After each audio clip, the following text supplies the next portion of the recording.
Palagi bang may lumalabas na mga bastos na mga videos or sensitive content sa inyong mga Facebook habang nag-scroll kayo? So para maiwasan ang mga bastos or mga sensitive content sa ating mga Facebook, lalo na sa ating mga anak kapag gumagamit ng ating cellphone, at para rin hindi tayo mahiya sa mga pampublikong lugar, pampublikong sasakyan, na nag-scroll tayo sa Facebook at biglang may nagpi-play ng mga bastos na mga videos, bastos na mga content. So para maiwasan, i-off natin.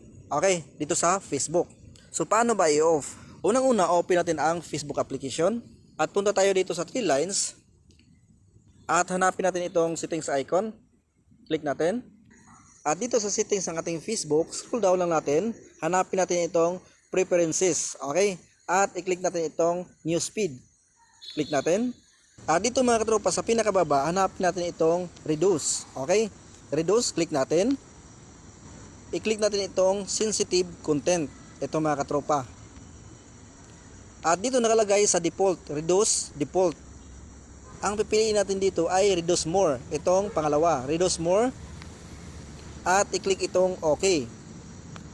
So ngayon nakalagay na dito sa reduce more ang ating settings. So ibig sabihin, hindi na natin makikita ang mga sensitive content or mga bastos na mga content na lumalabas sa ating newsfeed.